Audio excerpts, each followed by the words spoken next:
It's time for the one and the only show. It's the Luke Howard Show Live. Welcome, Luke Howard.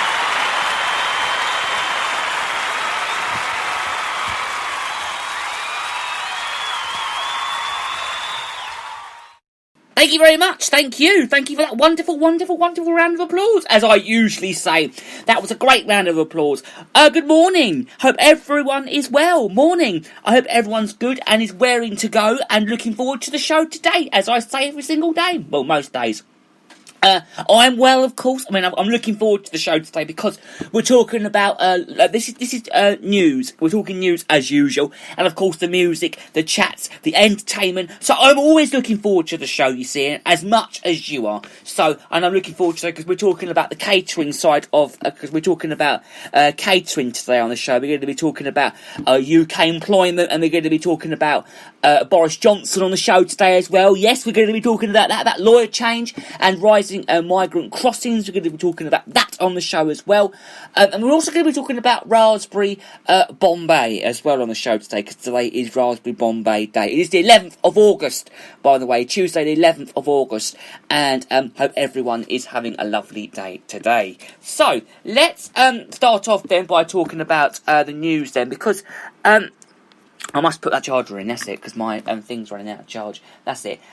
Yeah, so let's talk about let's talk about it then, because I want to talk about the employment, which falls by biggest amount in over a decade. We are going to cover that, but first I must say how you can get in touch with Britain's Best Radio Show today, because there are lots of great ways of how you can get in touch with the show. You can text the word talk and your name to 07593 847 105. I'm sure you know all that by now. You can text that number, or you can call that number 07593 847 105, or you can email us. There's two different emails, but one of the emails I'm having a bit of trouble with at the moment is my personal email, which is 345457@student.hrc.ac.uk. Don't contact me via there at the moment, because I'm having a bit of trouble with that at the moment. So the best way to get in touch via email would be garyjhoward68@hotmail.com, or use us on Instagram. It's at the Luke. It's the Luke Howard fan page on Instagram. Just go on there, the Luke Howard, search the Luke Howard fan page, and then get in touch with me via there, because that's a great way as well to get in touch. Or you can just DM me on there or whatever, or you can find me on hashtag Luke Howard, or there's hashtag Luke Howard Show, or there's hashtag listen to the Luke Howard Show. We're also showing our support, of course, to the wonderful NHS workers at the moment by using the hashtag support NHS.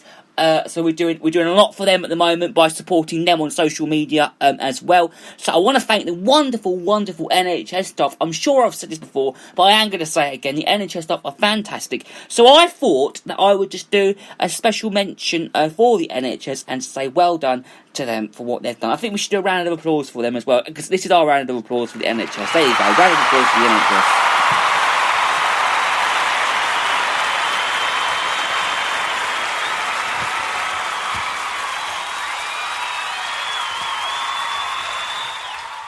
We haven't actually done that. Woo! We haven't actually done that for the NHS. I mean, I do it usually every Thursday anyway, but obviously they're not doing the clapping at the moment. But there was a special one about a month ago for the NHS, which we took part in. Of course, we did. So we do support them very well on my fan page. So we do support NHS, and thank you NHS as well, which is also what we will also say to them as well. So we've got music to play on the show as well today. We're going to start off later on by playing Rio and Le Freak. Rio's sung by Duran Duran, and then Chick is singing Le Freak. We'll leave that for a bit later on. But first, let's cover the news on the show today then, because we're going to talk about, as I said earlier on, the employment which falled by the biggest amount, which is over a decade. So we're going to start off by talking about that, because employment in our country, and we all know this, has fallen by the largest amount in over a decade. This is between April and June this year. So April and 2 months ago, so April to June. And the employment has decreased by 220,000 on the quarter, said the office. This is for national statistics, okay, for the national statistics. And this was the largest quality decrease since May to July in 2009. The deaths of the financial crisis is what they've been saying. But the youngest workers, which is the oldest workers, and those in manual combinations, they all were the worst hit during the pandemic. And the UK unemployment rate was estimated by 3.9%.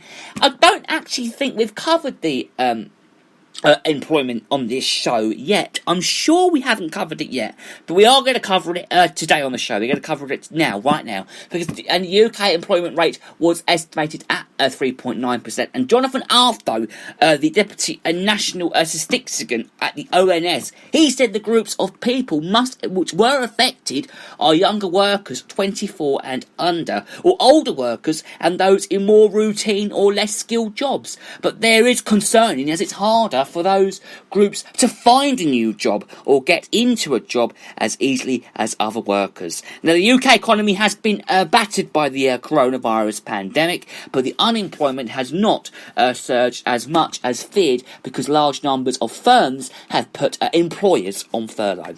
I know they have anyway. But however, the analysts warned that unemployment was set to worsen in the coming months as the scheme winds down, and with some speaking of the looming cliff edge and a fall before the storm. Many businesses across the UK that are already planning job cuts. I mean, I know businesses are trying to doing a Eat Out to Help Out campaign, which is what I've been taking part in myself. And according to the ONS, the number of average hours worked continued to fall a couple of months ago.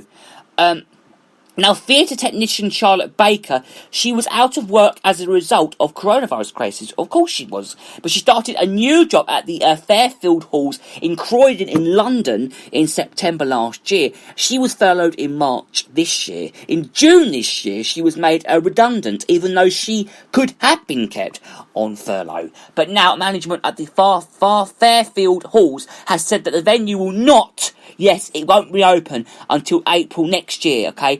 Forcing her to contemplate a possible career change. It's definitely an uphill struggle, and it's providing harder than previous ones. She told the BBC it's hard to have a positive outlook, and Charlotte has been looking into doing a carpentry course, but this is to obtain the necessary city and guides qualification, and would require to spend £5,000 on training. It is a mountain to climb, though, because it wouldn't mind climbing that mountain if it's even something that is even passionate about. And she's not sure.